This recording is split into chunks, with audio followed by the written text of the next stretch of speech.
Allan Aguirre with your incorruptible 2-minute warning for the week of January 8th. Happy birthday, Davey. Chameleon, Corinthian, or Caricature, week 13. We're in 1 Corinthians chapter 11. We're going to start with verse 2 because the end because 11 verse 1, let me just read it to you because it's obviously, in my opinion, so maybe it's not obvious, but in my opinion, verse 1 belongs with the end of chapter 10.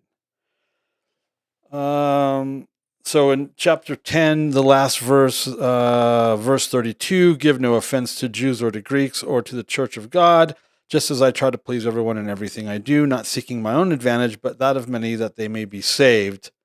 And then it says, be imitators of me as I am of Christ, period. Then it says, now I commend you. See, I don't think verse 1 actually is verse 1. I think verse 1 is actually verse 34, which is why we ended it with that verse and why we're starting with verse 2. It's just weird. I'm not that smart. That's the thing that freaks me out. I'm not that smart. Yet, we're going to talk about something right now that is absolutely confusing and misunderstood by mainstream Christianity, even though it tells you what's going on in here. All right, head coverings.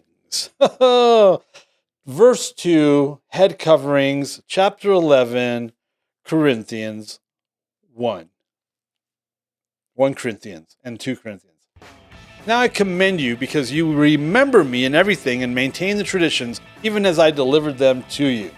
But I want you to understand that the head of every man is Christ.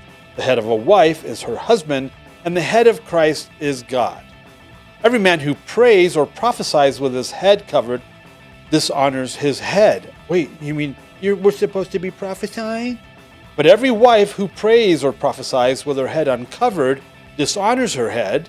Who's her head? Her husband, since it is the same as if her head were shaven. Now we go into the physical analogy. For if a wife will not cover her head, then she should cut her hair short. But since it is disgraceful for a wife to cut off her hair or shave her head, let her cover her head. 7. For a man ought not to cover his head, still in the physical, since he is the image and glory of God. Oh, now that's spiritual. But woman is the glory of man. Cross-reference Proverbs 12, verse 4. For man was not made from woman, but woman from man. Neither was man created for woman, but woman for man. Ooh, this gets people upset. Verse 10.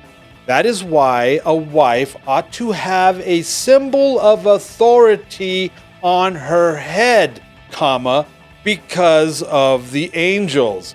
Well, you can't really teach this very well or correctly if you have no idea what Paul is talking about.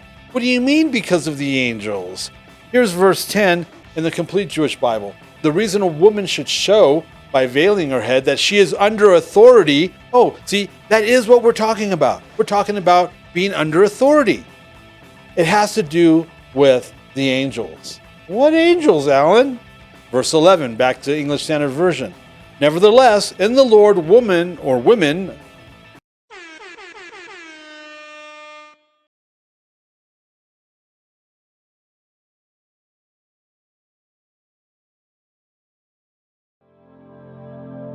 The views and opinions expressed during our broadcasts are solely those of the broadcast producers, hosts, and/or guests, etc., and are not necessarily the views or opinions of the Travelog Network, its sponsors, or affiliates.